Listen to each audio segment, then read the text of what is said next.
Sometimes the heart sees what the eyes refuse to acknowledge. Sometimes love chooses us in the most impossible moments. At the great feast of Thingfest, Hakon the Bearborn was meant to choose a bride from 100 noble daughters. Each woman wore silk and gold.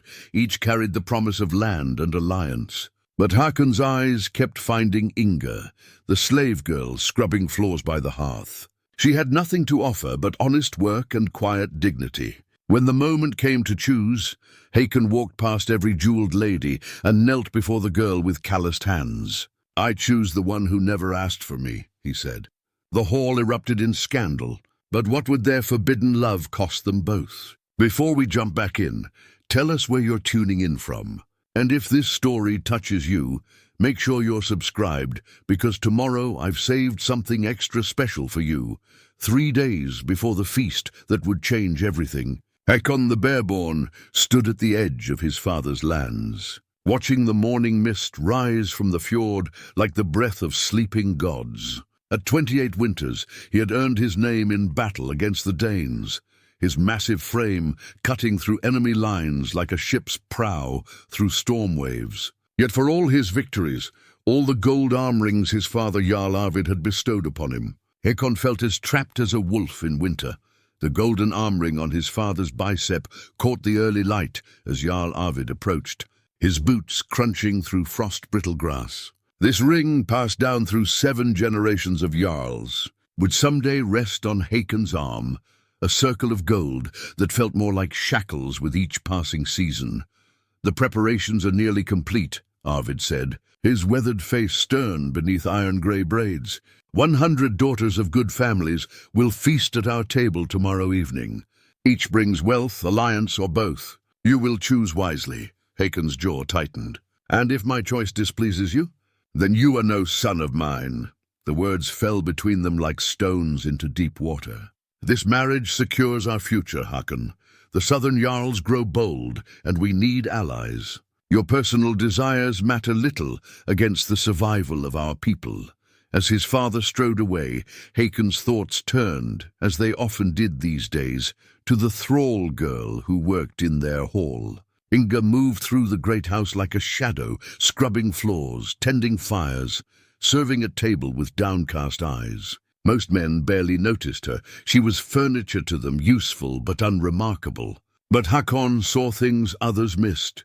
He saw how her hands, rough from years of labor, moved with surprising grace when she thought no one watched. How she paused sometimes while sweeping to listen to the skald's songs, her lips moving silently as if memorizing each verse. How she slipped scraps of food to the kitchen cats when the cook wasn't looking, though she herself was often the last to eat. Most of all, he saw the storm in her grey eyes, a depth of feeling carefully hidden beneath the mask of servitude.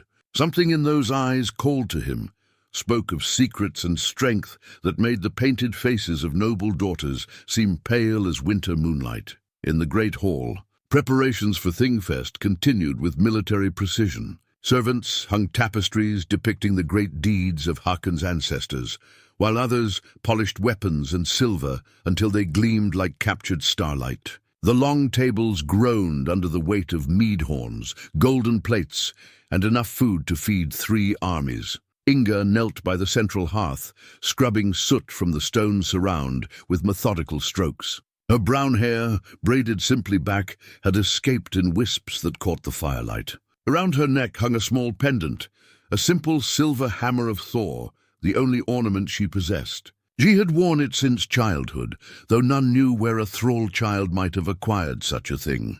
"Girl," called Helga the housekeeper, a stout woman whose sharp tongue could flay skin from bone. "When you finish there, the guest chambers need fresh rushes. And mind you, don't dawdle. We've work enough for 10 women, and only until tomorrow evening." Inga nodded without looking up, but Hakon caught the slight tightening around her eyes. She bore Helga's constant criticism with patience that impressed him more than any warrior's courage in battle. "Hakon!" His younger brother Eric bounded into the hall, fair hair flying, excitement radiating from his 19-year-old frame like heat from a forge. "Have you seen the guest list? Astrid, Eric's daughter, is coming, the one they call the Swan of Sogn." and Sigrid the Golden, whose dowry could buy half of Norway. Father says many things, Hakon interrupted. Not all of them worth hearing. Eric's enthusiasm dimmed slightly. Brother, I know you think this marriage business tedious, but surely among 100 maidens you'll find one to your liking. They say Astrid has skin like fresh cream and hair that outshines wheat fields in summer. Hakon's gaze drifted to Inga, who had moved on to polishing the great bronze cauldron that would hold tomorrow's feast stew. Her movements were efficient, economical, the work of someone who had learned to make every gesture count. Beauty fades. Eric, what matters is what lies beneath. Spoken like a man who's never seen truly exceptional beauty. Eric laughed, but something in Hakon's expression made him pause. Following his brother's gaze to the thrall girl by the hearth, Eric's smile faltered. Hakon, surely you don't mean— I mean nothing, Hakon said quietly. Nothing at all. But that evening, as the household settled into sleep, Hakon found himself unable to rest. He walked the torchlit corridors of his father's hall, past sleeping servants and snoring guards, until he reached the kitchens, where embers still glowed in the great hearth. Inga sat there on a three-legged stool, mending a torn tunic by the dying light. Her needle moved with practiced precision, creating tiny, even stitches that would be stronger than the original fabric. She looked up as his shadow fell across her work, and for a moment neither spoke. You should be sleeping, she said finally, her voice soft but clear. Tomorrow will be a long day for you, my lord, as it will be for you. He settled onto the stone bench across from her, noting how she tensed at his proximity but did not flee. Tell me, Inga, do you ever wonder what lies beyond these walls? Her needle paused in its work. It is not my place to wonder such things. That wasn't what I asked. She studied his face in the ember light, searching for mockery or trap. Finding neither, she resumed her stitching. Sometimes, when the skalds sing of distant lands, of mountains that touch the sky, and seas that have no shore, but wondering and having are different things entirely, are they? My father commands me to choose a wife tomorrow night. 100 women will compete for the honor of sharing my bed, my name, my future. Yet none of them know me, not truly. They see the Jarl's son, the warrior, the heir to lands and gold. But they do not see the man who finds more peace in this kitchen than in any hall of glory. Inga's hands stilled. My lord speaks unwisely. Such thoughts are dangerous for one in your position, and what of one in yours? What thoughts do you harbor in the dark hours before dawn? She was quiet so long he thought she would not answer. When she finally spoke, her words were carefully chosen. I think of my mother sometimes. She died when I was 7 winters old, but I remember her voice singing old songs, stories of when the gods walked among mortals and love could conquer even fate itself. Do you believe such stories? I believe in their truth, if not their possibility. There are different kinds of truth, my lord. The truth of what is, and the truth of what ought to be. Hakon leaned forward. And which truth do you serve? Their eyes met across the dying fire, and in that moment, something passed between them, a recognition, a possibility that neither dared name aloud. Inga was first to break the silence, rising and gathering her mending. I serve the truth that keeps me alive, my lord. As should you. She was gone before he could respond, leaving only the whisper of bare feet on stone and the faint scent of the lavender soap she used to wash her hair. The next morning brought chaos as expected. Servants scurried like ants preparing for siege, while noble families began arriving in their finest ships and carriages. Hakon endured his father's final instructions about alliances and bloodlines while his mind wandered to grey eyes and gentle, hence the great hall had been transformed into something from the old stories. Banners of every color hung from the rafters. Tables groaned under golden vessels and exotic foods, and the air thrummed with possibility and politics in equal measure. As the sun reached its zenith, the first of his potential brides began to arrive. The great hall blazed with torchlight and the laughter of 100 noble daughters when Jarl Arvid called for silence. The moment had arrived, the choosing that would seal alliances and determine the future of their clan. Hakon stood beside his father's high seat, resplendent in his finest blue wool tunic and polished mail, the very image of Viking nobility. Yet his heart hammered against his ribs like a caged bird. "My son will now choose his bride from among you worthy daughters," Arvid announced, his voice carrying to every corner of the packed hall. "Let each family present their offering. One by one, the noble families rose to praise their daughters. Astrid Eric's daughter stepped forward first, her golden hair gleaming in the firelight, her silk gown the color of summer sky. Her father spoke of vast lands and strategic harbors, while she curtsied with practiced grace. "My daughter brings 20 ships and the allegiance of the Sogn Valley," Eric the Red declared. "She's skilled in weaving, singing, and the management of great households. A true Norse woman worthy of any Jarl's son." Astrid smiled, her blue eyes fixed on Hakon with calculated warmth. "I would be honored to bear strong sons for the Bearborn," she said, her voice clear and confident. The crowd murmured approval, but Hakon's gaze had already wandered. Near the kitchens, barely visible in the shadows, Inga moved silently between the tables, refilling horns and clearing plates. Her simple brown dress and rough woven apron marked her as surely as a brand. Yet something about her quiet dignity drew his eye more powerfully than all the silk and gold before him. More daughters followed. Sigrid the Golden, with her dowry of silver and amber. Thora Magnus' daughter, whose family controlled the northern trade routes. Rignhild the Fair, whose beauty was sung of in distant halls. Each brought wealth, each brought alliance, each brought everything a practical man could desire. Yet as the presentations continued, Hakon found his attention divided. While noble fathers praised their daughters' virtues, he watched Inga navigate the crowded hall with careful steps, her eyes downcast, her silver Thor's hammer pendant catching occasional glints of firelight. She had worked since dawn preparing this feast, yet none of the guests saw her as more than a moving shadow. "And now," Jarl Arvid said as the last family finished their presentation, "my son will make his choice. Choose well, Hakon, for this decision binds not just 2 hearts but 2 futures." The hall fell silent. 100 pairs of eyes turned toward Hakon, hopeful daughters, calculating fathers, ambitious mothers. His own father watched with barely concealed tension, the golden arm ring on his bicep seeming to pulse with ancestral authority. Hakon stepped forward, his massive frame commanding attention. The weight of expectation pressed down on him like a physical thing, heavier than mail, more confining than chains. This was the moment he had dreaded and delayed for 3 long years, the moment that would define the rest of his life. "Noble guests," he began, his deep voice carrying easily through the hall. "You honor me with your presence and your offerings.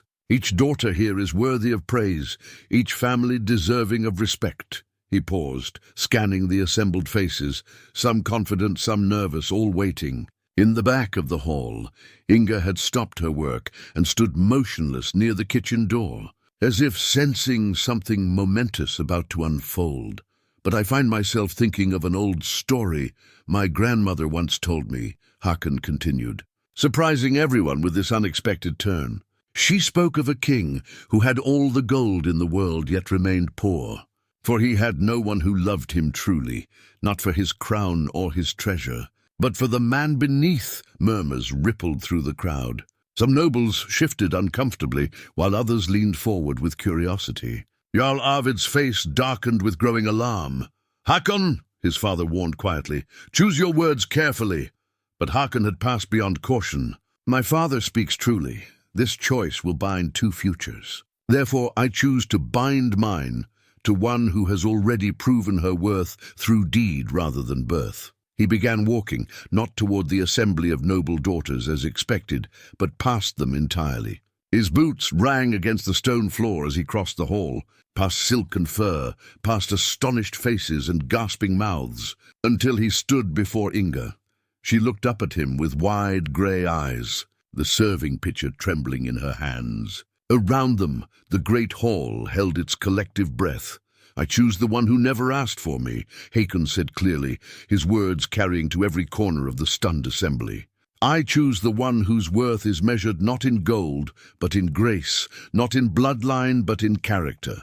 He extended his hand to Inga, who stared at it as if it were a serpent. Behind them, the hall erupted in chaos, shocked gasps, outraged shouts, the scrape of benches as nobles leaped to their feet in protest. "This is madness," Astrid's father bellowed. "You would choose a thrall over noble daughters? You shame us all with this jest," another voice cried, but Jarl Arvid's voice cut through the tumult like a blade. "Silence!" The hall quieted, though anger and bewilderment crackled in the air like lightning before a storm. Arvid descended from his high seat, his face terrible with rage, the golden arm ring catching the torchlight as he pointed an accusing finger at his son. "You will retract this foolishness immediately," he commanded. "Choose properly or face the consequences of your disobedience." Hakon never took his eyes from Inga's face. "I have chosen, father. This is my choice, freely made. A choice that destroys everything our family has built," Arvid snarled. "A choice that makes us laughingstock before our peers. I forbid it." Still Hakon held out his hand to Inga, who remained frozen between hope and terror. The pitcher slipped from her nerveless fingers, shattering on the stone floor with a sound like breaking worlds. "My lord," she whispered, her voice barely audible above the angry murmurs. "This cannot be. I'm nothing, no one. You would destroy yourself for the only woman in this hall who sees me truly," Hakon said softly. "The only one who has never once asked what I could give her." Their eyes met and held. In that moment, the great hall, with all its noise and fury, seemed to fade away, leaving only two people balanced on the edge of impossible choice. Then Inga did something that surprised everyone, herself included. Ignoring the shocked gasps and furious shouts, ignoring the Jarl's thunderous rage and the noble daughter's outrage, she placed her calloused hand in Hakon's broad palm. "If this is madness," she said quietly, her voice somehow carrying in the sudden hush, "then let us be mad together." The hall exploded. Noble daughters wept with rage and humiliation. Fathers shouted about broken agreements and insulted honor. Servants cowered against the walls, while guards shifted nervously, unsure whether to intervene. Above it all, Jarl Arvid's voice rose like thunder. "You are no son of mine. You have chosen disgrace over duty, shame over honor. Take your thrall and leave my hall, but know that you leave behind everything you might have been." Hakon felt the words hit him like physical blows, but he did not release Inga's hand. "So be it," he said simply. As the couple stood together amid the chaos they had unleashed, neither could know the true consequences of this moment, the enemies it would create, the allies it would cost them, or the ancient secrets it would ultimately reveal. They knew only that they had chosen each other over everything else, and that choice would change the course of their lives forever. The feast of choosing had become the feast of scandal, and there would be no going back. Dawn came grey and cold over the fjord, matching the somber mood that had settled over Jarl Arvid's hall. The noble guests had departed in the night, their ships sliding away like shadows on dark water, carrying with them wounded pride and broken alliances. Where yesterday had brought celebration, today brought only the bitter taste of consequences. Hakon stood in the small chamber that had once been his, gathering the few possessions he would be allowed to take. His finest weapons, his battle-scarred mail, a carved wooden chest that had belonged to his grandfather. These things his father grudgingly permitted him, perhaps from some lingering trace of paternal affection, or perhaps merely to speed his departure. The ornate silver-inlaid sword that hung at his side was a relic of his coming-of-age ceremony, its blade inscribed with runes that spoke of courage and honor. Now those same words seemed to mock him as he prepared to leave everything familiar behind. Yet when he thought of Inga waiting in the servants' quarters below, gathering her own meager belongings, he felt no regret, only a strange lightness, as if a burden he had carried for years had finally been lifted.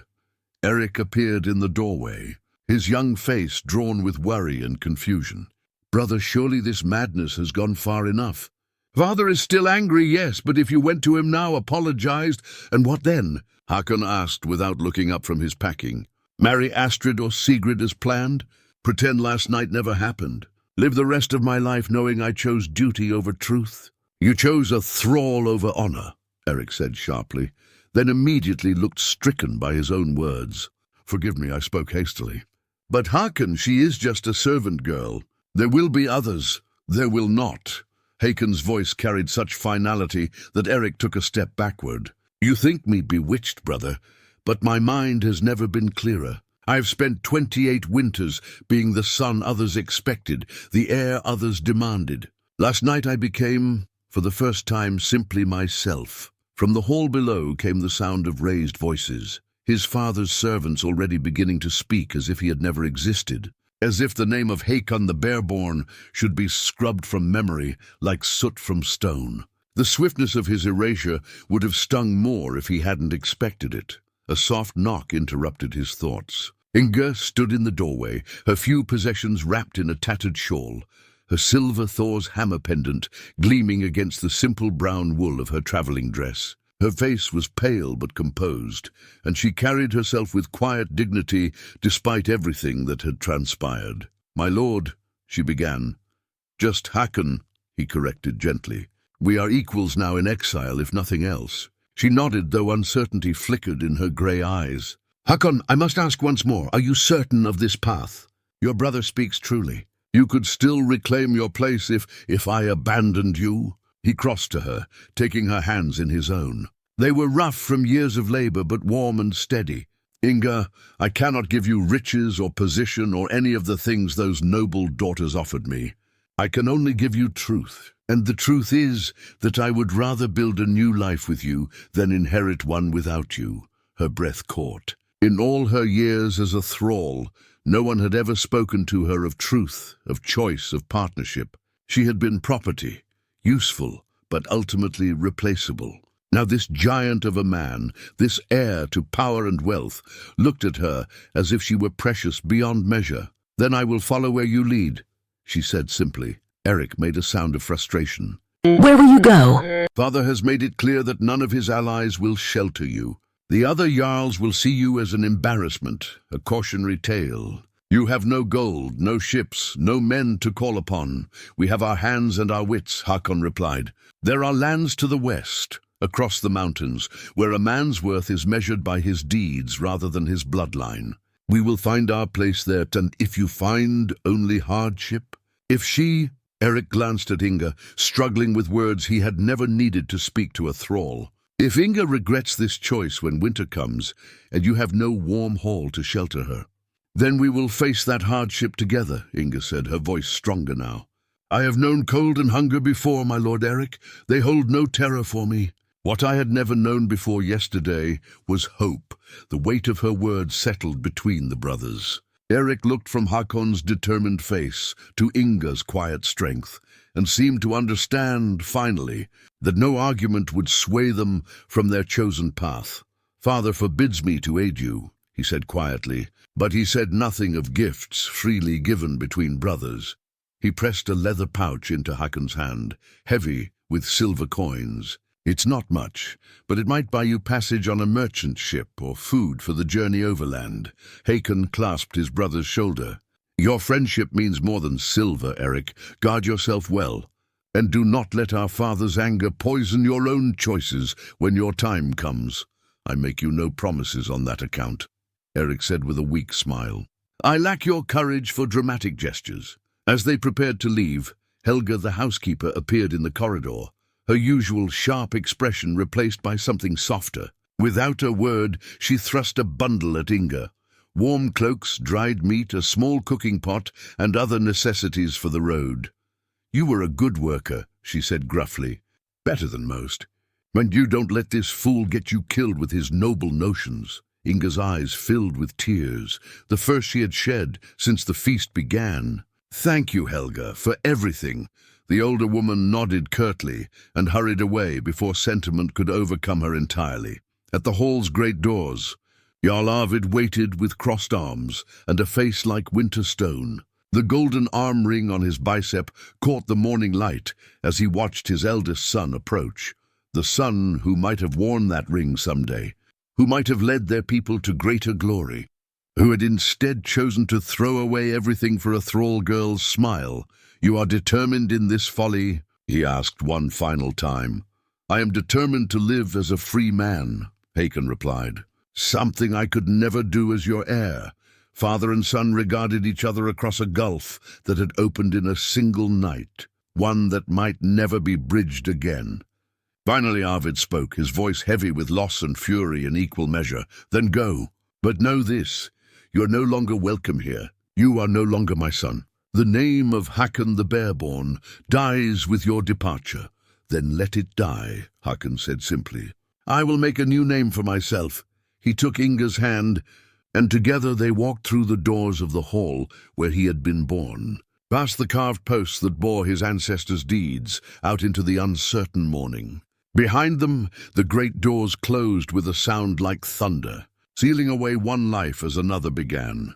The exile had begun, but neither could know that their greatest trials and their most unexpected discoveries still lay ahead. The first weeks of their exile passed like a fever dream of endless walking and uncertain shelter. Hakon and Inga traveled westward, through forests that grew thicker and more untamed with each passing day, following deer paths and ancient tracks that wound between moss-covered stones older than memory. At night, they slept beneath star-scattered skies or in the shelter of caves, sharing warmth and sparse meals while the world they had known grew distant behind them. It was during the third week, as they rested beside a clear mountain stream, that Inga first spoke of the dreams.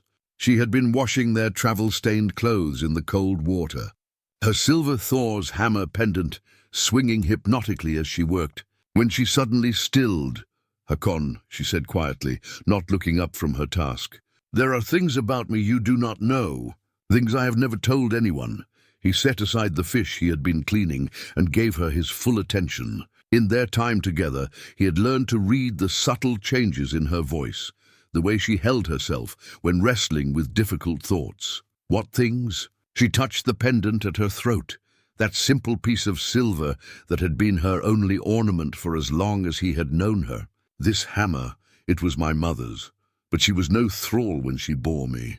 She spoke sometimes, when the ale made her tongue loose, of halls greater than your father's, of bloodlines that reached back to the gods themselves. The stream chattered over smooth stones while Hakon absorbed this revelation. "You think yourself highborn." "I think myself nothing," she said quickly, then paused. "But lately, since we began this journey, I have dreamed such vivid dreams. I see a great hall with golden pillars, and a woman who might be my mother, speaking with jarls as an equal.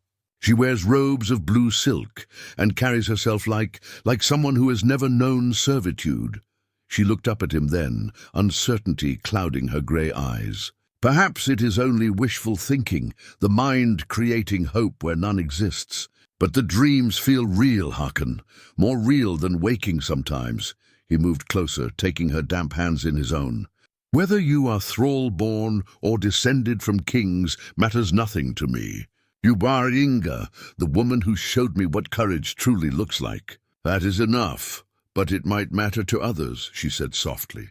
"If we are to build a new life, if we are to survive among strangers, who I truly am could make all the difference." Before he could respond, the sound of approaching hoofbeats echoed through the forest. They rose quickly, Hakon's hand moving instinctively to his sword hilt as three mounted figures emerged from the tree line. The riders were travel-worn but well-armed, their clothes marking them as merchants or perhaps minor nobles.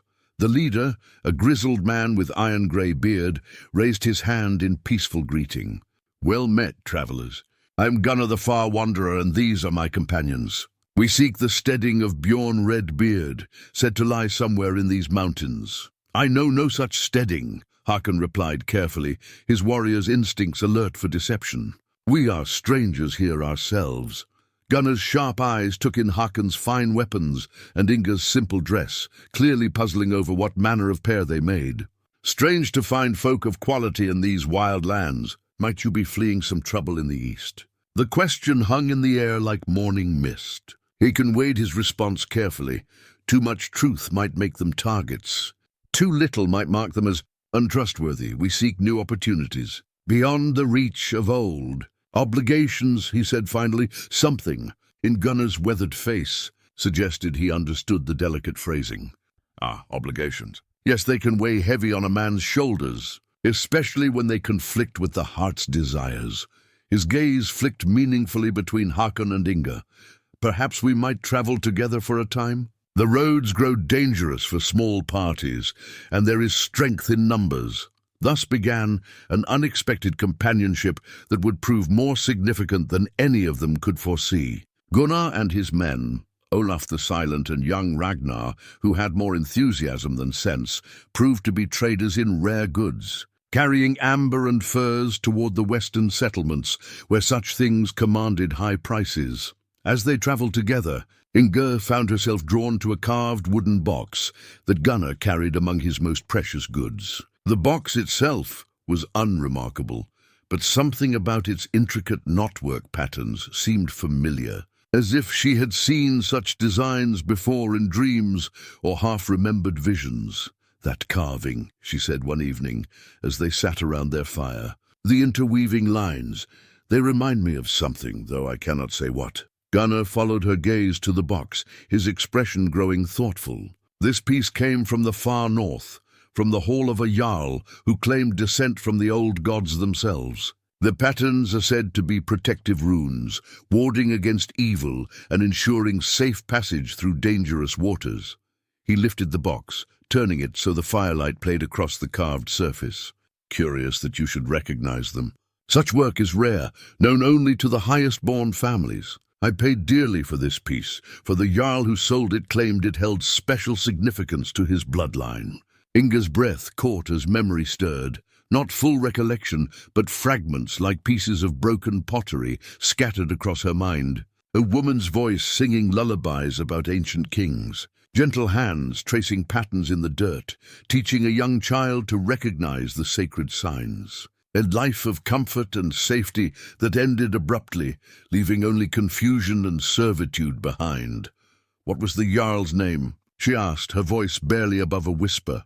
"Magnus the Wise, though they say he died years ago. His hall lies far to the north, near the great ice fields." "Why do you ask?" But Inga had gone pale, her hand clutching her Thor's hammer pendant so tightly her knuckles showed white. The name Magnus echoed in her memory, like a bell tolling across water. Familiar, significant, painful. Hakon noticed her distress immediately. "Inga, what is it?" I think I know that name," she stammered. "In my dreams, sometimes I hear it called. Magnus. There is love in the voice that speaks it and terrible loss." Gunnar leaned forward, his trader's instincts alert to valuable information. "If you are connected to Magnus the Wise's bloodline, girl, that changes much about your prospects. His was an ancient house, respected even by kings. As if summoned by their conversation, Inga's dreams that night were more vivid than ever. She saw herself as a child in a great hall, hung with tapestries bearing the same knotwork patterns that decorated Gunnar's box. She saw a man with kind eyes and silver-streaked beard lifting her high, laughing as she squealed with delight. And she saw her mother, beautiful and sad, speaking in hushed tones, about enemies and danger and the need to flee. She woke with tears on her cheeks and a name on her lips, a name that might hold the key to everything she had lost and everything she might become. The mountain settlement of Ironhold appeared like a mirage after weeks of wilderness travel. Nestled in a valley where 3 rivers converged, it was neither grand nor prosperous, but it offered something precious beyond measure, a chance for anonymity among folk too busy with their own struggles to care about the scandals of distant jarls. Hakon and Inga, traveling now as common-born husband and wife, found lodging in a modest inn where the proprietor asked no questions beyond their ability to pay. Gunnar had proven true to his word, sharing both the road and the profits from his trading ventures, ensuring they arrived with enough silver to establish themselves while they planned their next steps. The settlement itself was a study in hardy determination. Miners worked the iron-rich hills, while farmers carved fields from stubborn soil, and smiths hammered out tools and weapons with steady precision. It was honest work performed by honest people, and Hakon found himself drawn to their straightforward way of life. "We could make a place for ourselves here," he told Inga as they walked the settlement's single main street, observing the rhythms of daily life. "There's need for a good smith, and I learned the craft alongside swordwork in my youth," she nodded, though something in her expression suggested her thoughts traveled elsewhere. Since Gunnar's revelation about Magnus the Wise, she had grown increasingly preoccupied, often staring into their evening fires as if seeking visions in the flames. "Perhaps," she said absently, then seemed to shake herself back to the present. Yes, that would be good work. Honest work. But that night, as rain drummed against the inn's roof, Inga's restlessness finally overwhelmed her need for discretion. She sat up in their narrow bed, her eyes wide with the remnants of dreams that had grown more vivid and insistent with each passing night. "Hakon," she whispered urgently. "I remember more now. My mother's name was Astrid, not the swan of Sogn who sought to marry you, but another Astrid, daughter of Magnus the Wise. We lived in his hall until I was 7 winters old, and then—" Her voice caught. "And then everything changed." He sat up beside her, fully awake despite the late hour. "What changed?" "War came. Not the honest fighting between jarls for land or honor, but something darker. Enemies who struck in the night, who showed no mercy to women or children. My mother fled with me in the chaos, but she was wounded, poisoned blade, she said. We traveled south for days before she could go no farther." Inga's hand moved unconsciously to her Thor's hammer pendant, that simple piece of silver that had been her only inheritance. "She sold herself and me into thraldom to ensure our survival, making the slaver promise we would serve together. But the poison was already doing its work. She died that first winter, leaving me alone among strangers who knew nothing of my true parentage. The implications settled between them like stones thrown into still water. If Inga was truly the granddaughter of Magnus the Wise, her bloodline was nobler than that of half the women who had competed for Hakon's hand. Yet she had spent 20 years scrubbing floors and tending fires, invisible to those who should have acknowledged her as an equal. "Why tell me this now?" Hakon asked gently. "What has changed?" She turned to face him, her grey eyes reflecting the lamp's uncertain light. "Because I think the enemies who destroyed my grandfather's hall are still out there, and I think they may have noticed our flight from your father's lands." As if summoned by her words, a commotion erupted from the inn's common room below, raised voices, the scrape of chairs, the unmistakable sound of steel being drawn. Hakon was on his feet instantly, reaching for his sword, while Inga gathered their few belongings with practiced efficiency. "Stay behind me," he commanded. But she shook her head. "If these are my enemies, hiding behind you will not save either of us. Better we face whatever comes together." They crept down the narrow stairs to find the common room in chaos. 3 strangers in travel-stained cloaks had cornered the innkeeper, their drawn blades gleaming in the firelight. These were not common bandits. Their weapons were too fine, their bearing too confident. These were warriors with a purpose. "We seek a pair of fugitives," their leader was saying, his voice carrying the accent of the eastern fjords. "A giant of a man called Hakon, and a thrall woman he stole from his father's hall. They travel together, and there will be silver for information leading to their capture." The innkeeper, a stout man whose hands shook with fear, glanced toward the stairs where Hakon and Inga crouched in the shadows. His eyes widened as he recognized them, and in that moment of hesitation, the leader followed his gaze. "Ah," the warrior said with grim satisfaction. "No need for questions, it seems." The confrontation that followed was brief but brutal. Hakon's sword sang as it cleared its sheath, meeting the first attacker's blade with a ringing clash that sent sparks dancing through the air. His size and reach gave him advantage in the cramped space, but the attackers were skilled and desperate. While Hakon engaged 2 of the men, the third moved toward Inga with clear intent to take her alive. She backed against the wall, her hand instinctively grasping a heavy iron poker from beside the hearth. When he lunged for her, she swung with all her strength, catching him across the temple with a sickening crack. The warrior dropped like a felled tree, his skull split open, blood pooling on the rush-strewn floor. Inga stared at the body in shock. She had killed before only in nightmares, yet her hands remained steady. With their companion down, the remaining attackers lost their advantage. Hakon's blade found one man's throat, while his pommel crushed the other's nose, sending him reeling backward into the fire pit with a scream that brought half the settlement running. In the sudden silence that followed, the truth became clear.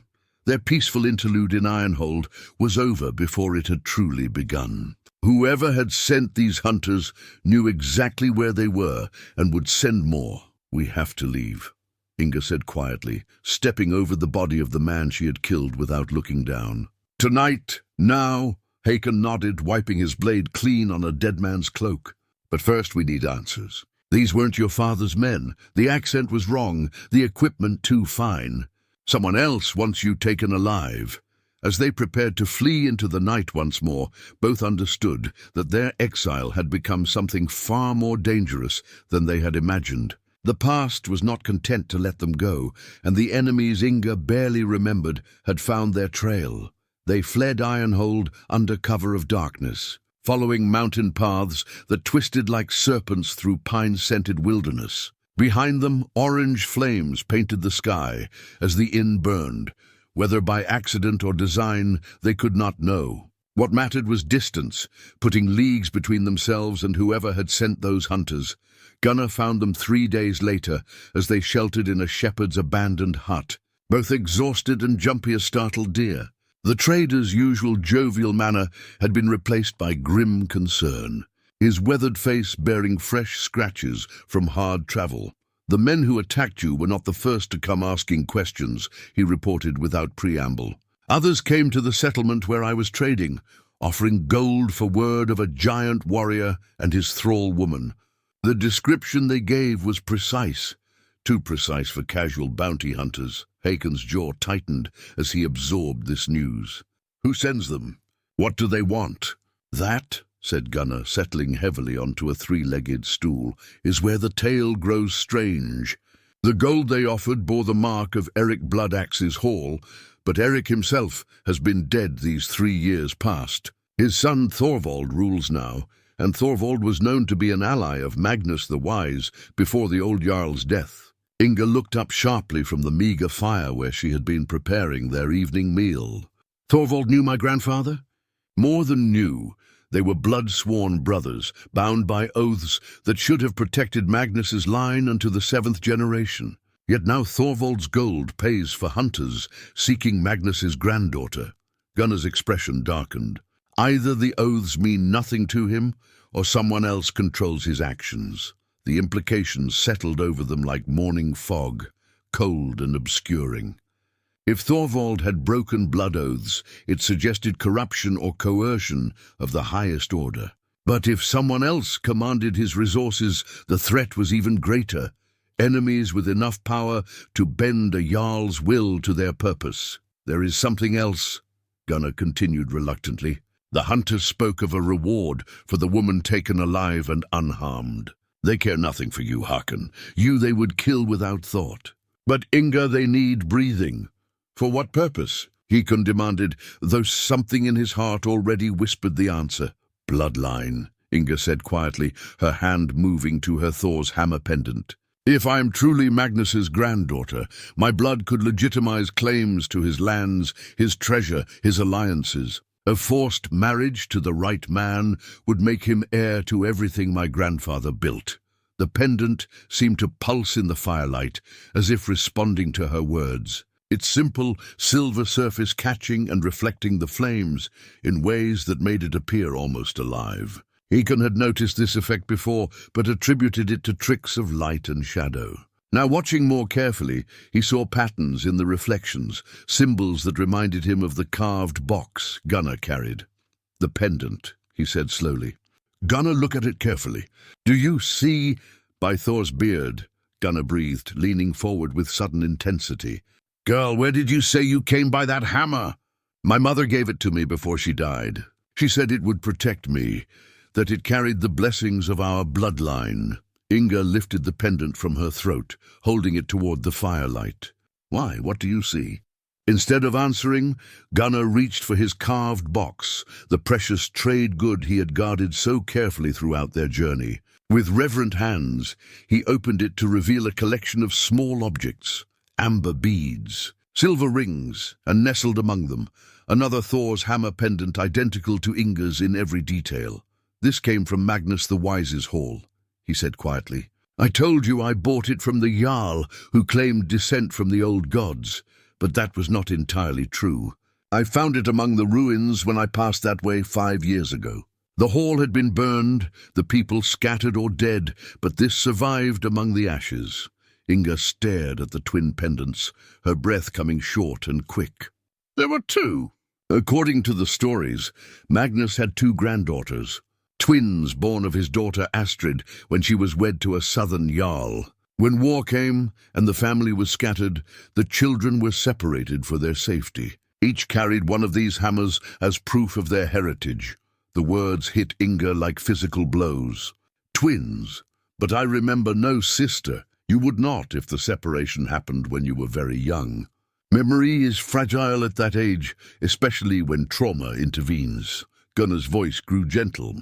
"But if this is true, if there was another child, then you are not the only survivor of Magnus's line. Which means," Hakon said grimly, "either your sister is already in their hands, or they're using her to hunt you." The possibility hung between them like a sword on a thin thread. If Inga had a twin sister, if that sister had been raised knowing her heritage while Inga lived in ignorance, the dynamics of their situation changed completely. A willing accomplice with legitimate bloodline claims would be far more valuable than a reluctant captive. "We need to know the truth," Inga said firmly, though her voice trembled with uncertainty. "If there is another like me out there, if she's being used against her will, or if she serves willingly," Hakon interrupted. "Inga, consider carefully what you propose. Seeking answers means traveling north, toward the very enemies who hunt us. It means walking into a trap that may already be 20 years in the making." She stood, the pendant clutched tight in her fist, and for a moment the firelight seemed to transform her from a humble thrall into something altogether more formidable. 20 years ago, they destroyed my family and scattered my bloodline like seeds on barren ground. They took my grandfather's hall, my mother's life, my rightful place in the world. I will not let them take you as well, or use some unknown sister as a tool for their ambitions." The iron poker she had used to defend herself at Ironhold leaned against the hut's wall, cleaned but still stained with blood. She reached for it now, weighing its familiar heft in her hands. "I am done running," she said simply. "It is time to hunt the hunters." Gunnar and Hakon exchanged glances across the fire, seeing in her grey eyes a determination that brooked no argument. The thrall girl who had once scrubbed floors in silence was gone, replaced by someone who carried herself like the granddaughter of Jarls. The hunt was about to begin. The journey north took them through lands that grew increasingly familiar to Inga's awakening memories. Each mile seemed to peel back layers of forgetting, revealing fragments of a childhood she had buried beneath 20 years of servitude. The mountains here were different, taller, more austere, their peaks crowned with snow even in summer's heart. Gunnar had guided them to a trading post called Wolfhaven, a cluster of sturdy buildings nestled in a valley where northern merchants gathered to exchange goods before the harsh winter months made travel impossible. It was here, among the bustle of commerce and the gossip of far-travelled men, that they hoped to learn more about the fate of Magnus the Wise's hall and any survivors who might have escaped the destruction. The proprietor of Wolfhaven's largest inn was a woman called Sigrid the Merchant, whose sharp eyes missed nothing and whose tongue could be loosened by the right combination of silver and curiosity. She greeted Gunnar warmly. They were old trading partners, but studied Hakon, and Inga with the calculating gaze of someone who made her living, reading people's secrets, northern. Travelers are rare this late in the season, she observed, as they settled around a corner table in her common room. Most sensible folk are already preparing for winter's grip. What brings you so far from the gentle southern lands? Gunnar had prepared their story carefully. My friends seek news of kinfolk lost in the troubles that befell Magnus the Wise. The woman believes she may be connected to his bloodline. Sigurd's expression sharpened. Magnus the Wise? Now there's a name I haven't heard spoken openly in years. Dangerous to claim connection to that particular bloodline, especially for a woman traveling without strong protection. Why dangerous? Inga asked, leaning forward despite Hakon's warning touch on her arm. Because, said a new voice from behind them, Magnus's granddaughter is already well known in these parts, and she might not appreciate someone claiming her identity. They turned to see a woman approaching their table with the confident stride of someone accustomed to being obeyed. She was perhaps 25 winters old, tall and striking, with golden hair braided in intricate patterns and wearing rich furs that spoke of wealth and position. Around her neck hung a Thor's hammer pendant, identical to the one Inga wore, identical to the one Gunnar had found in the ruins. But what struck Inga most profoundly was the woman's face. It was like looking into a distorted mirror, seeing her own features refined and perfected by a lifetime of plenty. The same grey eyes, the same strong jawline, the same delicate arch to the brows, but where Inga's face bore the marks of hardship and toil. This woman's skin was smooth as cream, unmarked by worry or want. I am Astrid Magnus' daughter, the woman announced, her voice carrying the authority of one born to command. And you, I think, are the sister I was told had died in our mother's flight. The common room seemed to fade away, leaving only the two women staring at each other across a gulf of years and vastly different lives. Inga's hand moved instinctively to her own pendant, feeling the familiar weight of the silver hammer that had been her sole inheritance. "Sister," she whispered, the word strange on her tongue. "Indeed," Astrid replied, though something cold flickered in her eyes. "Though you look rather different than I expected. 20 years of thraldom have left their mark, I see." The casual cruelty of the observation hit Inga like a physical blow. Here was the sister she had never known she had, the twin who had shared her mother's womb, and her first words were to emphasize how far beneath her station Inga had fallen. Hakon's hand moved to his sword hilt, reading the tension in the air with the warrior's instincts. "How did you know we were here?" Astrid's smile was as sharp as winter wind. "I have been expecting you ever since my people reported that someone was asking questions about Magnus's bloodline. It was only a matter of time before your wandering brought you to my territory." "Your territory," Gunnar interjected, his trader's mind immediately grasping the implications. "Oh yes," Astrid said, settling gracefully into the remaining chair as if she owned it, and perhaps she did. "When our grandfather's hall fell, I was fortunate enough to be taken in by Thorvald Bloodaxe. He raised me as his own daughter, educated me, gave me lands to rule and warriors to command. I'm no longer merely Magnus's granddaughter, I am a jarl in my own right." The revelation struck like lightning. This was not a victim of the same tragedy that had destroyed Inga's childhood. This was someone who had benefited from it, who had risen to power, while her twin sister scrubbed floors in ignorance. "You have been hunting me," Inga said, pieces falling into place with terrible clarity. "The men who attacked us, the gold bearing Thorvald's mark, you sent them."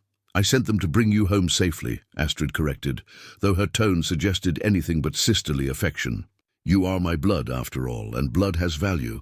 Properly managed, your existence could be quite useful to my plans." "Useful how?" Hakon demanded, his voice carrying the edge of barely controlled fury. Astrid's gaze flicked to him with disdain. "I had heard you threw away everything for a thrall girl's affections. How romantic! How foolish!" She turned back to Inga. "You see, dear sister, while you have been playing at love with cast-off Jarl's sons, I have been building something substantial, an alliance that will unite the northern territories under a single banner, my banner." She leaned forward, and the firelight caught her pendant, making it gleam like captured stars. But such alliances require legitimacy, and legitimacy requires the consent of all surviving heirs to Magnus's legacy. Your willing participation would be preferable, but your participation regardless is necessary. The iron poker that had become Inga's weapon of choice lay within reach, and her fingers itched to grasp it. But she forced herself to remain still, to listen, to understand the full scope of what her sister had become. And if I refuse to participate willingly, then you will participate unwillingly, as you have done most things in your life. Astrid's voice carried no malice, only the casual indifference of someone discussing livestock. A few years of proper education could transform you into something presentable. A suitable marriage to one of my allies would secure your bloodline for future use.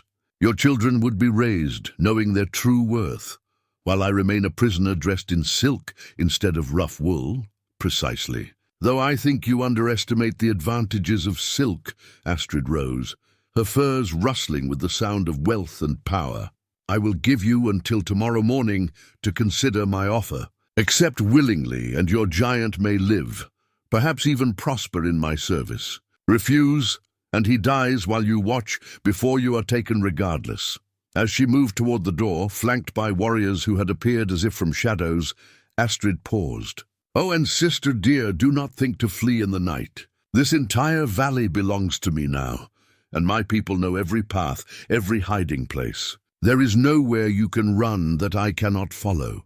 The door closed behind her with finality that echoed like a tomb sealing shut. In the sudden silence, Inga stared at the twin Thor's hammer pendants lying side by side on the table, identical in appearance, but representing paths so different they might as well have been forged from different metals entirely. She means to use you as a broodmare for her political ambitions.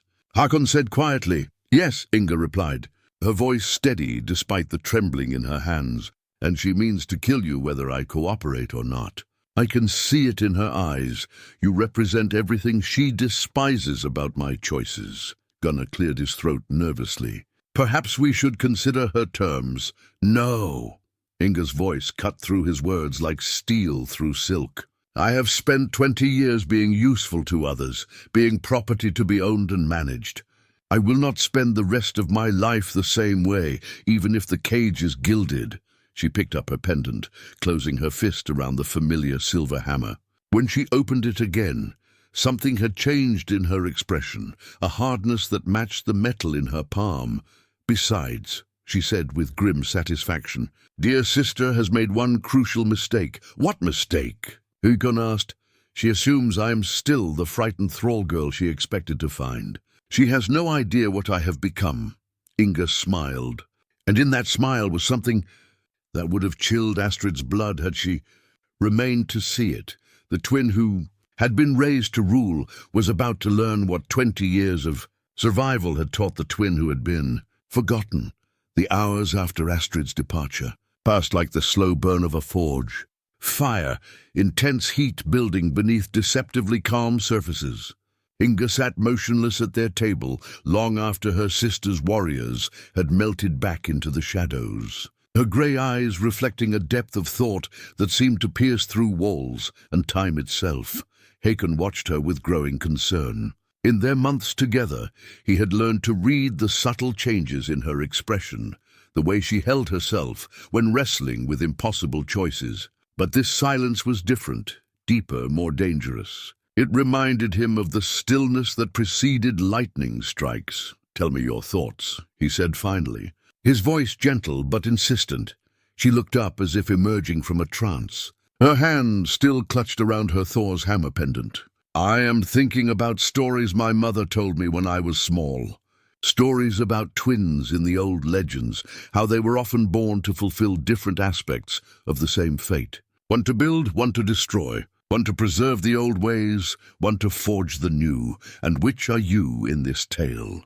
That, she said with a smile that held no warmth, remains to be seen. Gunnar shifted uncomfortably in his chair. The common room had emptied as word spread about Astrid's visit. None of the locals wished to be caught between competing claims to Magnus's legacy. Even Sigrid the merchant had found urgent business elsewhere, leaving them alone with their thoughts and the weight of tomorrow's deadline. "We should consider escape," Gunnar suggested quietly. "I know paths through the mountains that even Astrid's scouts might miss. If we left now, traveled light and fast, to what end?" Inga interrupted. "She controls this entire region now, and she was right about knowing every path. We would only delay the inevitable, while ensuring Hakon's death in the process. Better to fight on ground of our choosing than submit to her terms," Hakon said, his warrior's instincts rejecting the idea of surrender. "Who says I intend to submit?" Inga rose from the table, moving to the window that faced north toward the distant mountains. "But neither do I intend to fight on ground she has prepared for 20 years. No, if we are to have any chance, we must change the game entirely." She turned back to them, and something in her bearing had shifted. The uncertain thrall girl was gone, replaced by someone who carried herself with inherited authority, not the polished arrogance of her sister, but something deeper and more fundamental. "Gunnar," she said, "you mentioned that Thorvald was bloodsworn to my grandfather. Such oaths are bound by ancient law. They cannot be broken without consequence, even by death. What happened when Magnus fell? How did Thorvald justify abandoning his obligations?" The trader rubbed his grizzled beard thoughtfully. "The story told in the halls is that Magnus died without legitimate heirs, making the blood oath void. Thorvald claimed he searched for survivors but found none, yet he raised Astrid as his own daughter, giving her lands and power. Why would he do that if not to honor the oath through her?" Inga's voice carried the sharp edge of someone piecing together a puzzle whose picture was finally becoming clear. "Unless," Hakon said slowly. Understanding dawning in his eyes, he needed her to legitimize something else. Something that required Magnus's bloodline, but not necessarily Magnus's wisdom. "Exactly." Inga began pacing, her movements reminding Hakon of a wolf circling its prey. "Astrid spoke of uniting the northern territories under her banner, of alliances that require legitimacy. But whose legitimacy? Not hers alone. She was unknown until recently. Someone else benefits from her bloodline claim." Gunnar's eyes widened as the implications struck him. "Thorvald himself.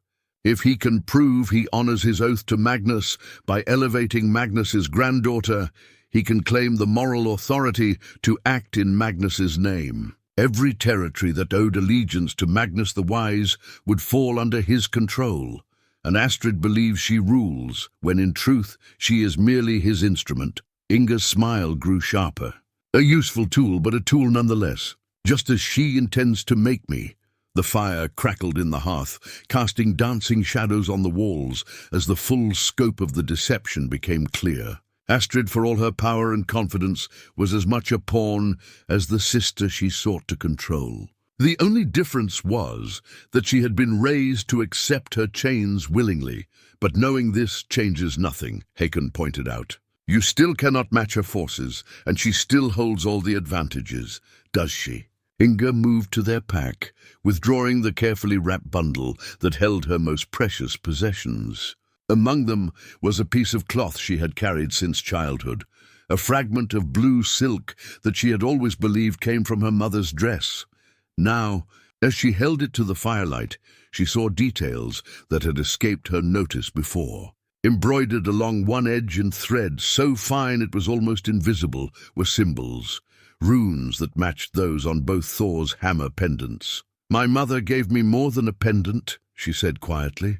"She gave me proof." She began unwrapping the silk more carefully, revealing not just a fragment but an entire folded banner, small but complete, bearing the arms of Magnus the Wise rendered in gold thread and precious stones. It was a Jarl's standard, carried into battle and displayed in halls as a symbol of legitimate authority. "By the gods," Gunnar breathed. "That is the battle standard of Magnus's house. It was thought lost when his hall fell." "Not lost," Inga corrected. "Hidden, preserved, waiting for the right moment to be revealed." She looked at her companions with eyes that now held the gleam of distant fire. "Astrid has power and wealth, but I have something she lacks, the undisputed proof of our grandfather's blessing." Hakon studied the banner. understanding its significance but still seeing the massive obstacles they faced. Proof is meaningless without the strength to enforce it. How do you propose to use this against someone who commands hundreds of warriors? Not against, Inga said. With Astrid rules through Thorvald's authority, but that authority depends on his claim to honor his oath to Magnus. What happens when it becomes known that he has ignored the true heir in favor of a more manageable substitute? She began folding the banner with reverent care, but not before cutting a small piece from one corner, just enough to serve as evidence while preserving the whole. Gunnar, you know the trading routes, the merchant networks that carry news between settlements faster than any messenger. Can word of this discovery reach Thorvald's enemies before tomorrow's dawn? The trader's weathered face split into a grin as he grasped her strategy. Aye, that I can do. There are men in Thorvald's own hall who chafe under his rule, who would welcome proof that his legitimacy rests on false foundations. But what of you? Astrid will not wait patiently while her authority crumbles. No, she will not. Inga moved to the iron poker that had become her weapon, running her fingers along its blood-stained length. She will come for us directly, seeking to silence the threat before it can spread. Which is exactly what I want her to do. You want her to attack? Hakon's voice carried disbelief. Inga, she commands professional warriors. We are 3 people with whatever weapons we can carry. We are 3 people fighting for truth against someone who has built her life on lies, she corrected. And we have advantages she does not expect. She turned to face them both. And in her grey eyes was the storm that had first caught Hakon's attention in his father's hall, but magnified tenfold. Focused and dangerous, she expects to face the frightened thrall girl she met today. Instead, she will face the granddaughter of Magnus the Wise, fighting on ground I choose, with weapons she has never learned to counter. Inga's voice carried quiet confidence that seemed to fill the room. Astrid has spent 20 years learning to rule through others' strength. I have spent 20 years learning to survive through my own, as if summoned by her words. Sounds from outside announced the approach of armed men, the steady tromp of boots, the muted clink of mail and weapons. Astrid had not waited for dawn to move against them. She comes sooner than expected, Hakon observed, checking his sword and mail with practiced efficiency. Good, Inga replied, though her heart hammered against her ribs like a caged bird. I was growing tired of waiting. Gunnar was already moving toward the back door, the fragment of Magnus's banner tucked safely in his pouch, along with enough silver to ensure swift passage for his message. I will spread word of what transpires here tonight. Whatever happens, the truth will be known.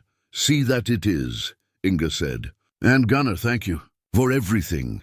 The trader nodded curtly and vanished into the night, leaving only the sound of approaching warriors and the crackle of dying embers. Inga hefted her iron poker, feeling its familiar weight, while beside her Hakon drew his silver-inlaid sword, the blade that had carried him through countless battles. Are you ready for this? He asked quietly. She looked at him, this giant of a man who had given up everything for love of her, and felt her heart swell with emotions too large for words. Whatever happened in the coming confrontation, they would face it together. I have been ready for 20 years, she said simply. I just didn't know it until now. The doors burst open, and Astrid strode in, flanked by a dozen armed warriors, her golden hair gleaming in the firelight like a crown. Her confident smile faltered slightly when she saw her sister standing ready, weapon in hand, no longer the uncertain woman she had confronted hours before.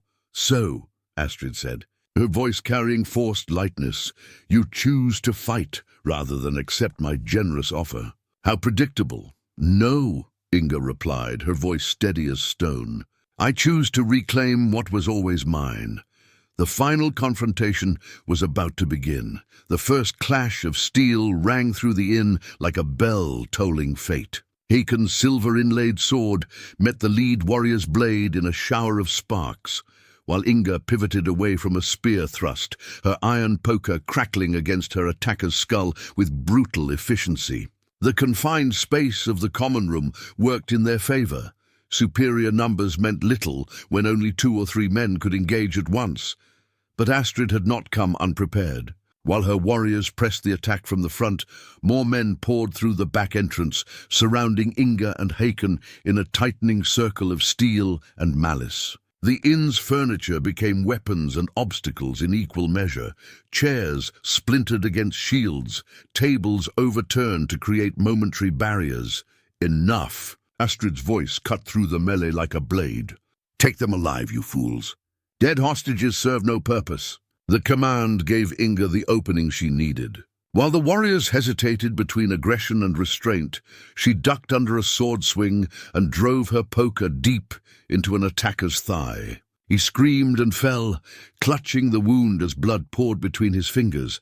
Hakon fought with the controlled fury of a man protecting what he loved most. His sword work was methodical, economical, each strike calculated to disable rather than kill, conserving energy while creating space. But even his legendary skill had limits, and sweat beaded his forehead as more warriors pressed forward.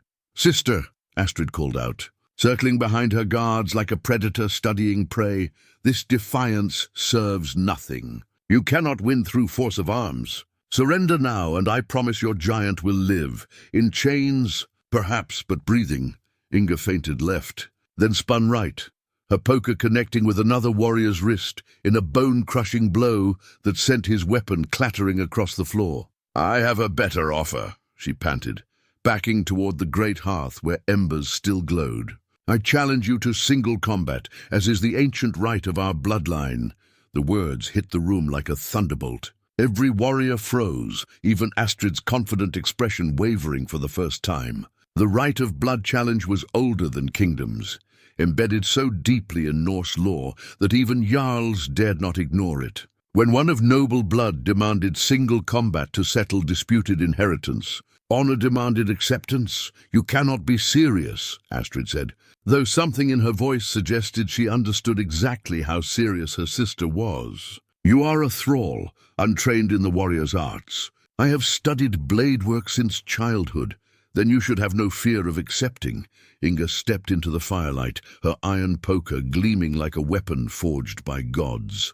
Around her neck, her Thor's hammer pendant caught the flames, seeming to pulse with inner light. Unless the granddaughter of Magnus the Wise lacks the courage to face her equal in honest combat. The challenge struck home like an arrow finding its mark. Astrid's carefully composed mask slipped, revealing the fury beneath. She had built her identity on being the worthy heir, the educated successor to Magnus's legacy. To be called coward by the sister she viewed as inferior was intolerable. "Very well," she said, drawing her own blade, a beautiful thing of pattern-welded steel that had probably cost more than most men earned in a lifetime. "Single combat it shall be. To the death or yield, winner takes all claim to our grandfather's inheritance." The warriors backed away, forming a rough circle around the two women. Even in this moment of personal vendetta, the ancient laws held sway. No man would interfere in a challenge between bloodkin, for to do so would bring down the wrath of the gods themselves. Hakon started forward, his heart hammering with fear for Inga, but she caught his eye and shook her head slightly. This was her fight, her choice, her burden to bear. He nodded reluctantly and stepped back, though his grip on his sword hilt never loosened. The sisters faced each other across the firelit space, and the contrast between them was striking. Astrid stood like a warrior born to the role, balanced, confident, her expensive blade held with practiced ease. Her golden hair gleamed in the light, and her rich furs spoke of power and privilege. Inga looked like what she was, a woman who had learned to fight through necessity rather than training. Her stance was unorthodox but stable, her poker held with the competence of someone who had used it to deadly effect. Her simple clothes bore the stains of hard travel, and her hands showed the calluses of manual labor. Yet something had changed in her bearing since the challenge began. She carried herself with the unconscious authority of inherited nobility, not learned behavior, but blood-deep certainty of her own worth. The frightened thrall girl was gone, replaced by someone who understood exactly what she was fighting for. "Last chance, sister," Astrid said, beginning to circle with predatory grace. Yield now, and I promise your death will be quick. I have a counter-offer, Inga replied, matching her sister's movements with surprising fluidity. Yield to me, and I will let you live to explain to Thorvald how you lost everything he built through you. Astrid's face contorted with rage. Impossible. You are nothing, less than nothing. A failed bloodline, a broken tool. I am the true heir to Magnus's glory. Then prove it, Inga said simply. With a scream of fury, Astrid attacked. Astrid's blade cut through the air, where Inga's head had been a heartbeat before, the pattern-welded steel singing its deadly song. But Inga was no longer there. 20 years of avoiding blows from angry masters had taught her to read the subtle shifts that preceded violence. She rolled beneath the strike, her iron poker sweeping up to catch Astrid behind the knee. The Jarl woman stumbled, but recovered with practiced grace, spinning to bring her sword around in a horizontal slash that would have disemboweled a slower opponent. Inga barely managed to get her poker up in time, the impact sending shockwaves up her arms as steel met iron with a ringing clang. Clever, Astrid admitted, pressing her attack with a series of quick thrusts designed to overwhelm an untrained opponent. But cleverness will not save you from superior skill. Her blade work was everything she claimed, precise, efficient, deadly. Each strike flowed into the next with the fluid grace of someone who had studied the warrior's art since childhood. Her expensive weapon moved like liquid light, seeking gaps in Inga's defense with relentless precision. But Inga had advantages her sister could not appreciate. Where Astrid fought with learned technique, Inga fought with desperate innovation. Her poker was crude compared to the magnificent sword, but she wielded it like an extension of her own arm, not as a noble weapon, but as a tool for survival. When Astrid lunged forward with a perfect thrust, Inga twisted aside and brought her poker down on the sword blade, using the heavier iron to bind the lighter steel. For a moment, they stood locked together, each straining against the other's strength, their faces inches apart. You cannot win, Astrid hissed through gritted teeth. I am everything you might have been if you had been worthy. No, Inga replied, her grey eyes reflecting the firelight like storm clouds. You are what I would have become if I had accepted chains of gold instead of fighting for freedom. She drove her knee upward, forcing Astrid to break the bind and step back. Both women circled again, breathing hard now, their initial confidence tempered by the reality of their opponent's skill. Around them, the warriors watched in fascination. Many had expected a quick end to the duel. Either Astrid's superior training would prevail immediately, or Inga's desperation would lead to a fatal mistake. Instead, they witnessed something far more complex, a battle not just of blades, but of philosophies given physical form.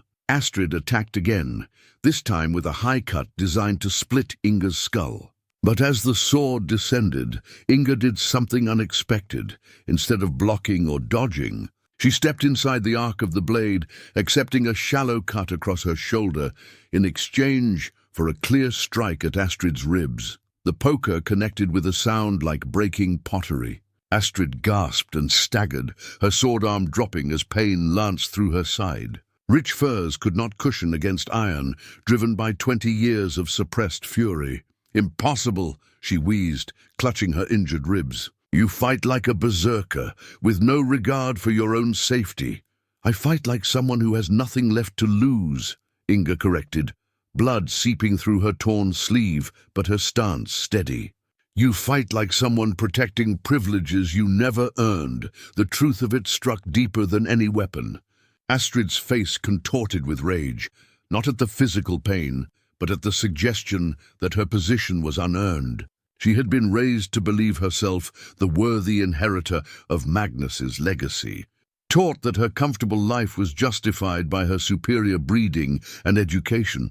To be told otherwise by the sister she had dismissed as worthless was unbearable. I am the rightful heir, she screamed, raising her sword with both hands for a devastating overhead strike. I am the one who preserved our grandfather's blood through wisdom and alliance. But fury made her reckless. The overhead strike was powerful, but predictable, telegraphed by her emotional outburst. Inga sidestepped with fluid grace and brought her poker up in a brutal uppercut that caught Astrid's wrist with crushing force. The pattern-welded sword flew from nerveless fingers, clattering across the floor to land at Hakon's feet.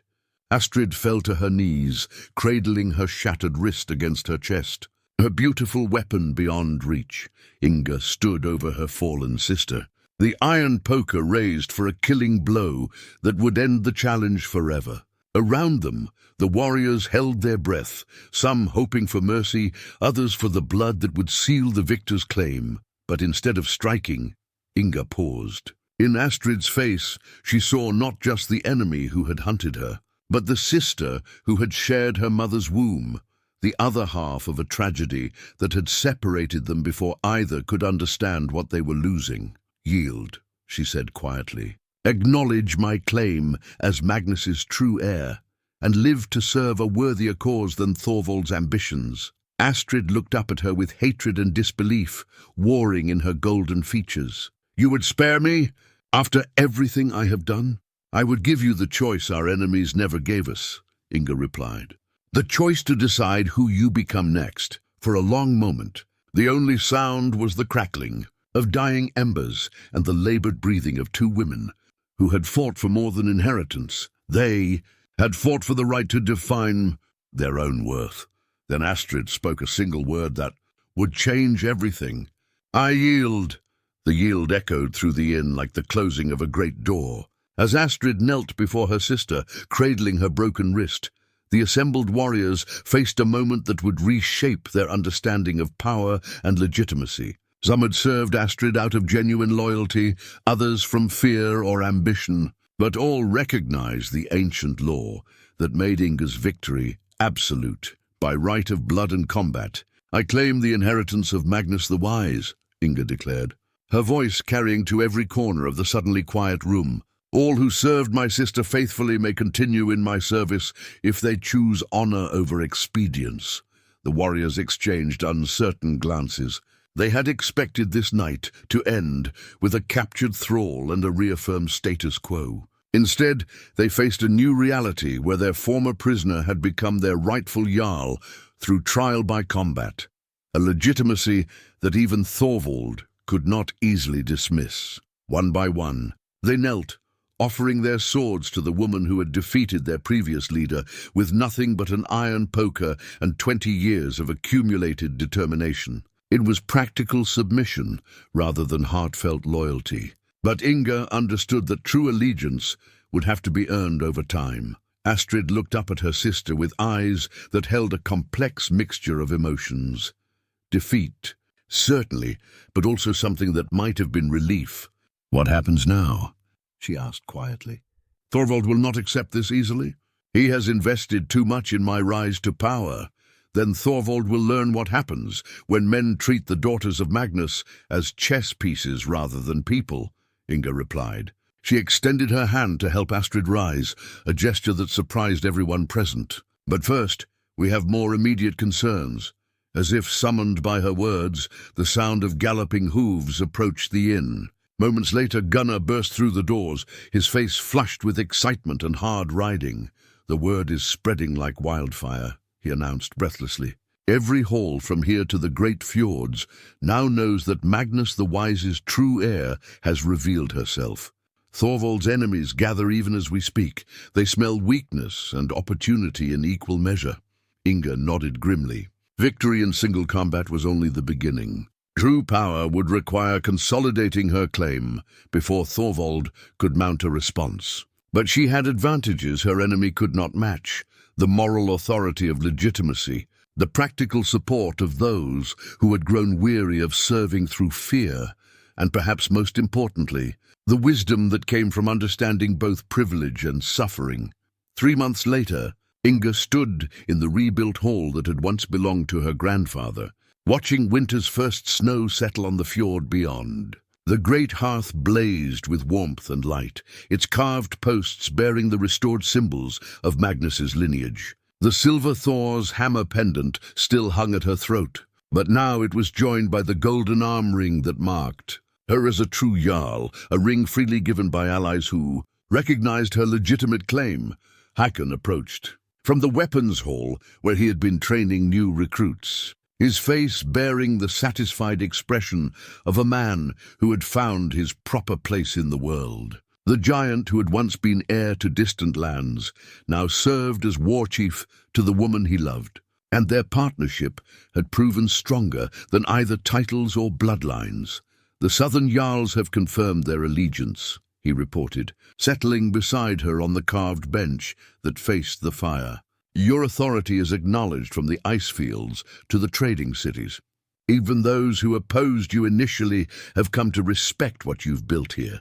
She leaned against his solid warmth, marveling at how completely their lives had changed since that scandalous night at her father-in-law's feast. "And Astrid? She grows into her new role as your counselor. Her knowledge of Thorvald's methods has proven invaluable, and the people are learning to see her as your sister rather than your rival." He paused, then added with gentle humor, "Though she still complains about the lack of silk in her wardrobe." Inga smiled, remembering her sister's gradual transformation from bitter enemy to grudging ally to something approaching family. The process had not been easy. Trust broken by 20 years of separation could not be rebuilt in a season. But they were learning, both of them, what it meant to be sisters rather than competitors. A soft knock interrupted their quiet conversation. One of the hall servants, no thralls served in Inga's household, announced the arrival of messengers from the north. The news they brought was both expected and satisfying. Thorvald had fallen from power, his authority crumbling once his manipulation of Magnus's bloodline became widely known. His former allies had turned against him with the swift brutality that characterized Norse politics, leaving him with nothing but regrets and rapidly dwindling options. "He seeks terms," the messenger reported. "Exile in exchange for acknowledgement of your rightful claim to all territories, once owing allegiance to Magnus the Wise. Tell him his terms are accepted," Inga decided after a moment's consideration. "But add this: his exile will be comfortable only so long as he causes no further trouble for my family or my people. Let him live with the consequences of treating noble blood as a commodity to be traded." As the messenger departed and the hall settled into evening quiet, Inga found herself thinking of the dreams that had once seemed like mere wishful thinking. Her mother's voice singing of love conquering fate, of gods walking among mortals, of justice ultimately prevailing despite the cruelties of the world. Perhaps those stories had not been fantasies after all. Perhaps they had been prophecies, seeds planted in a young girl's mind to sustain her through the dark years until she was strong enough to make them real. The fire crackled in the great hearth, casting dancing shadows on walls that had seen tragedy and triumph in equal measure. Outside, snow continued to fall, covering the valley in pristine white, a clean slate for whatever stories the future might write. But tonight, at least, the story was one of love triumphant, justice restored, and two people who had chosen each other over everything else, finally free to build the life they had dreamed of in distant forests and uncertain exile. Sometimes the heart does know what the eyes refuse to see. Sometimes love does choose us in impossible moments. And sometimes, if we are brave enough to trust in truth over comfort, the stories do end exactly as they should.